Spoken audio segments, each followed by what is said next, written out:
Salam, ediydileşler. O buğun men yakıcıydım. Siz bilen bir önemli mesele var arada. Pikir alçayınlayıp vaatımızı ekonomi etmek için ödüm. Çıkış edinleyip karara geldik. O mesele o ediyen gururlarımızın deyken ağır gururlar öyle Türkmen'i entek budatlar. O demesinde girmeyen olmalı. O tanavını okup görün Türkmen görüm yok. Demek lokanlar katlak entek uğukdu. Budatlara düşünürdün ya da hafeciyiz. Yani bu tapar ati vacip belki de has vacip mesela tek geçecek öyle kıyısı olur yalak yadınızda ağlar yalak bu orta çıkmasının o çıkmayacak manası yok. Yok bana bunun çıkmadı. O tayin görüp görünüyor bunu. O öyle tizleştirdiler. O cahilliklerinden olmalı. Yazdır cahil olmalı. Olmadı bu datları. O böyle olur ödüp demetmelem kendiyen ne kemine bilişiniz yalak Merdan Muhammedova o yani kanton kuruluşu o ağdarmak ya da ütgütmek var arada deyip bir ceza o kanun nemetiyle bildiriyorlar. O kanton kuruluşu ütgütmek o ya da yıkmak katul cezadır, cinayettir. O bunu demedenlere köp yerlerde o ölüm cezasını veriyendirler, ömürlük tutsaq veriyendirler. O katı ulu bir nemedir.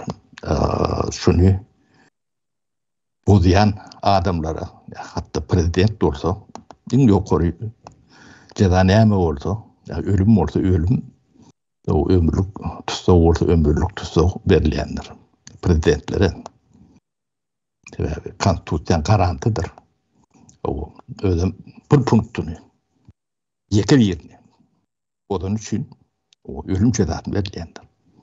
O bu tarihte bulunur. Ne Türkiye'de Menderes deyip eşdeğendiniz. Onun bir minister var. Dışarı işler minister var ama mümkün şu an demedi. Şu anda adımı düşünüyor. Onun ikisini atandırlar. 80 yıllarda. O nemesi o konstitusiyon düzgünü bozun için. O bizim şu taraftarı. O biz konstitusiyon kuruluşun o biri şunu petkel veriyen olsa, şikayet ettiren olsa, çok olan olsa, o şunu cezalandırmanın taraftarı biz. O kimine de edil. Ben fikir vardır. Şu meselede. O yani şimdi kanton kuruluş var da biraz gururun edelim. Bu Hasan yıkılıptır. O bu yıkılmasına kimler katlaşıptır? Ne adı ediliptir? Ne ile koluptur? O bunu o halk o bilmedikleri salya köp emeller cevap geldi adamlara onu halk köpçülüğü bunu bilen ok. Onun sebebi vardır. Yine siz Türkmenistan'ın konstitusiyası var da kitap görmediniz. O magazine satılan ya da bibliotekada duran ya da bir yerde okudulayan yani oku esvabı hükümünden hiç de görünmez. Yani sonra koyun. Devam için. Bunu bir karşı işirim. O ne Türkmenistan'ın konstitusiyasını kabul edilen günü bayramındır. Onlar 20. Oktyabır'dı. Sonra onu 100 sefer ütgüttüler. Muhat neyemediğinden takip edip böyle mok bile mok. O sebebi konstitusya değil. Zat Türkmenistan'ın Konstitüsiyon var ya, konstitüsiyon kuruluşu yoktur. Onun adamlar o hayda adamlar da yoğuşuk bilen biz onun üstüne barar tarafından bu konstitüsiyon kuruluş yıkıldı. Böyle bu yıkılan o. 25-30 yılında. Mekteplerde yukarı okul cahillerinde hatta hukuk okudulayan juridik fakültet vardır. Şu tayda konstitüsiyon okudulayan bir doğru dedi. O bilenlersiniz, yani okudulayanlardır. Ve son kitabı yoktur. El yeterli. O bir yerlerde vardır olun. Yani. Türkmenistan'da neyse adam konstitüsiyon okak görüp bir de var. Doğru verin özünüze. Özünüz okuyan olsanız, okudum deyin. Özünüze başka bir yer bilen. Emet görmeye gerek gel. O Türkmenistan'da Türkmenistan'ın konstitüsyonu haçandan beri o halktan gizli saklanıyor. Sır hükmünde. Şunu bileyim.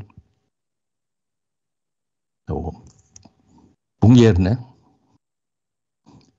neyme okuttular size.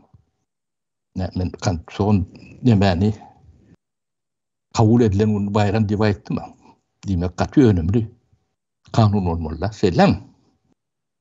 Bu nemesini bir davaralı gün verilen olsa, o da bir bayramın hata edilen olsa, ödem konstitüsyon değilen zat, ehli Türkmenistan'ın yaşayışını regulür edilen esası dokümenttir.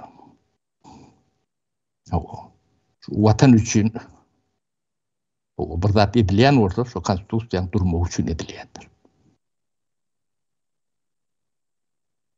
Yani millet konstitüsyon kuruluşun neyemediğini, onun konstitüsyon neyemediğini bilmeyen millet konstitüsyon hukuklarını ulanıp bilir mi? Ne soru size? Yok. Konstitüsyon neyemediğini köp yiğitlerine daşına çıkıp onun bunun neştendirli konstitüsyon neyemediğini o açıptığını. O verin nemede halka neyemediğini bilen şu adam bilenlerdir. O verdiğime sizin 70%'iniz. Ama bu stayda kaldın, aydın fikirleri demedin. Onun ikinci bir neme. Bu yurdun iyisi kim? Dilen soru vardır. Ama bu yurdun iyisi halktır. Bu yurdun efendisi halktır. O da yankı konstitüsyon diye adlanır. İnni yurdun efendisi diyeyin, Türkçe düşünüyorsanız, korkatsında, yurdun iyisi korkatsında yaşayan olsa, o da konstitüsyon ya konstitüsyon kuruluş vaatip olur mu? O konstitüsyon mantığı neyemeden var? Mantığı halk, hakkını, hukukunu bir kepil geçen doküment olsa ne şu doküment şu.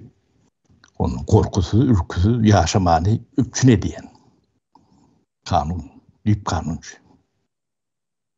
O şimdi şeyle oldu. Halk hem çok korkuda yaşayan. Hem çok korkuda yaşamalı. Ne konstitüsyon nemen düzgünün katı köpten beri. Şu korkuzup başlayan günden beri konstitüsyon kuruluşun yokluğunu tuğutnamaktır. Bunu biz parmağımızdan soğurup çıkarım da o korkmayan yaşat gören adam bağ olsa çıktığından aytsın. Şunu aytıp bilenim yoktur. Yani kâbir oğun kosullar vardır. Raşid Meredif ya ahlak oğun kosullar. O bizden ya kan tut da var. Vatip o tribunlardan aytıp biledim. aydının bilen ol yerinde yok bolsa polluğu değil ha. Indi başına ne bedeli ve mekteplerde ruhnama deyip bir kitap girdilendir. Näsin jiliydi. Şol, tidin Konstitusiýasyň yerine sidi bilgilendirme üçin başlangıç mektepde de, orta mektepde de, ýokary mektepde de şopur boljak bolsa şu ruhnamany egzamin aldyňyzdan siz Konstitusiýany ýöwretmäň yerine ruhnamany öwretdiňiz. Bu kimler gatnaşan boldy? Kanton kuruluşy ýykmaga gatnaşan adamlar şolardy. Köpüsi mecbur bolup muallim bolsa mecbur da şunu okutmaly. Bolmasa da işten gidýän ýa-da çöreksiz işsiz horlanmaly diýip şert goýýarlar da onu köpüsi düşündürdi. O mecbur bolup şärik bolýarlar da. Ýokary hujalarda tutdy. Konstitusiýany okumaly. Şonu öwretmeli. Bir konstitusiýaň nämedigini bilmeýän halk kanunyň nämedigini düşünüp bilermi? Ýok. Şuýda ýa ähli nemeleňiz orta çykýady. Siz konstitusiýon kuruluşy birinciden şu hökümet ucu bilen Niýazowdan başlaýar da. Sizden bu prawo preemlik diýilýär, kabul ediş demesi. Köpüsi Raşit Meredov ýa-da Niýazow döwründen bäri işlep gelip konstitusiýon kuruluşy düýbünden ýok eden adamlar şolar Berdi Muhammedow seni başını çekip gördüm de. Siz atılmalıydınız. Yok man. Şu atıp nemeti yok olsa atılmalıydınız. Siz konstitusiýon kuruluşy yıkan adamlar. Bunu katnaşan adamlar nemeti badır adamlarım değil, kuruluşlar. Adamların arkadan gelir. Yine bir demeden yok ortadan başlayan. Halk maslahat diye. Şu kuruluşun içinde düşünýän nädir? Düşünmänine de cevaptan neme dip bolany o. Şol adamlar konstitusiýon kuruluşyň ýykylmadyna aktif gatnaşan adamlar. Meclis wadyr. Şu soňky 25 ýylda kim milletvekili bolan bolsa, temizjetni bu balynda bu ne badyr. Bolaýmady. Şu atlar düşünmeyen, bilmeyen adam birinciden o tayyipler parkın pulunu o kurtuni şkalede oturmalarla. Onun ikinci devlet hopsuzluğu dipredara vardır. Şu devlet hopsuzluğudur. Şunu düşünmeyen olsanız siz başka yurda işleyen. O hayfi yurda işleyenlerden onu aydıp verelim. Yoğuşluk bulan. Bunu näme üçin edilen, näme aýdyp berip biljek. Näse kemineden haýyş edin. O Kağban çekirdek katırlarını uyuşurum. Prokuraturan, meclisin, ýene-de başka nemeler size lehte geçip bersinler. Yani şu konstitusiýon kuruluşy näme üçin ýokatsan ýykyp başladylar. Näme üçin ýykdylar? O hem bezetini şu jagat ýumruk galçy bolun. Size gurrun berer. Taгаtlap gurrun berer. O harňyz çatda şonum ekrana halk bilen paýlaşyň. Diňe şu lehtetini sizden dinle. Soruňyz bolsa berim jogabyny berer. Ya, şu konstitusiýon kuruluş ýykylşynyň sebebi şu wagt Türkmenistanyň yaratdy ýerüstü baýryklar bardyr. Ondan resurslar bardyr. Yaratıcı varlıkların Foğuz'un tekli de 5% o mafyanın elindedir. Köpten beri. Siz şunu yıkıp baştan gününüzden başlap.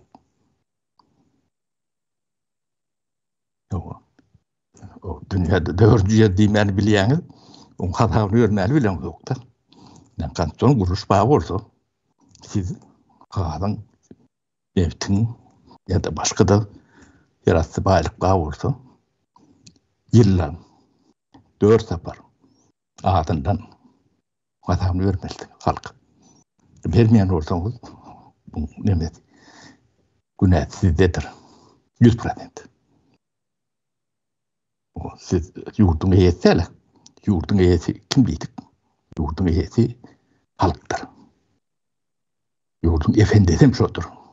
Onu siz harlayan, zorlayan bolsaňyz, siz onu o adamı başka da attır.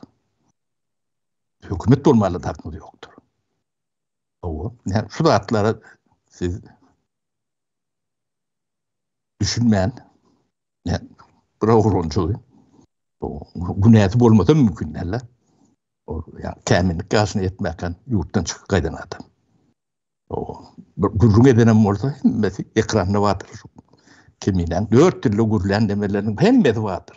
Ya anonim neme derler. Aydın da atlarım vardır. Her senin arkasında durup bilecektir. Bizim gidildi adet yok. Biz siz kanton kuruluşu yıkanığı için, şu kanton kuruluşu dikeltme için, yani kuruluş meclis orta çıkılandır. Size bunun bu zatları düşünüp bilen, düşünüp veren adam olmadı. Onu biliyoruz biz. Onun sebepleri var.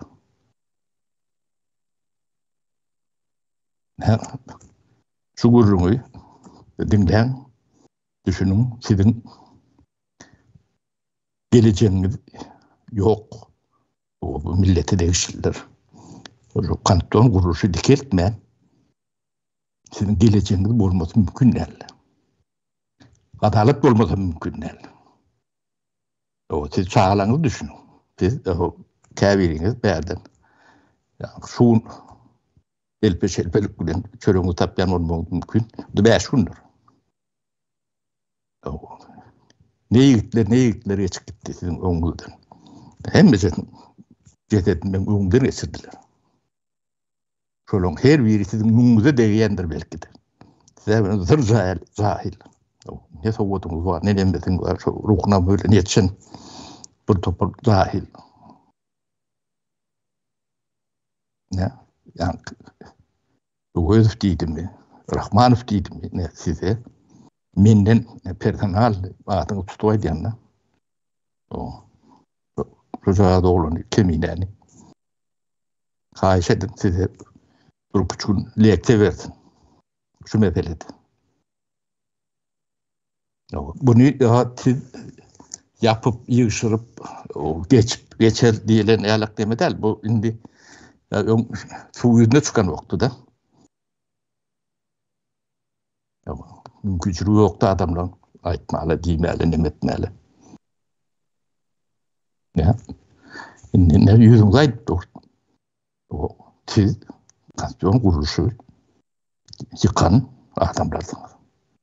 Onun cedati en ağır cedat. Siz yani kurugnamı bile milyonlap yaş netilin geleceğini sallınız, uğurladınız.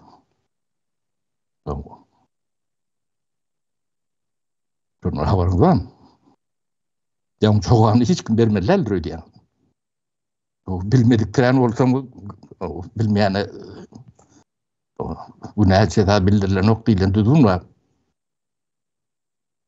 Yani bir devlet kuruluşunun hakkı. Yatağı kuruluşları değiştirir.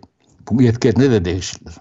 Yetkilerin vazifeti yani kanton kuruluşu korumaktur. Kıgıban kamşodur. O beyleki hukuk diýilen zadyň nembetin hem bejenin büyüğünde şo ýatandyr. Sizin yani Türkmenin yani baydağı nemeti devlet kuruluşu. O devlet kuruluşun büyüğünde konstitusiyadan. O konstitusiyanın yani gizli dokument diye alak edip saklayan. Şuul için. O ne için gizli dokument diyenler 97-98 yıllarda ben bağıra diyedim de. Konstitusiya deyilen dağıt bolmalı sizde. Şu kitabım yok, yargıtım yok demedim. Oradan sonra peçade gazetede dağıta çıkarttık. Kıyırıp o zatlar öyle işiniz yok. Bilişin ediyen. O konstitusiyon kuruluşu taklayacak, nemetecek adamlar var. Yani, hali fiyalak ya da ıklim fiyalak demeler. Olur hem de sen öldürdün. Hali var. Yani armatur demir bile vurup öldürdün. O zatlar hem de sen nemet var. Çok anla bir vermeli oldu. Ne? Kanton kuruluş var arada. Şuunlukça, şurağa bir yerde ben kutoroyun, şunu. O bu kendi götürecek meseledir. O ekranlarda kanton neyemediğini, o neyet ekranlarını bilmeğin sanap buluyandı. Dire. O yani bağlık katlıgan mı da Türkmeni? O rukname okuyup yok neyem için okuyan bilen o. Ne şunun için okuyorlar? Biz cahil olmak için. Körte od etmek için.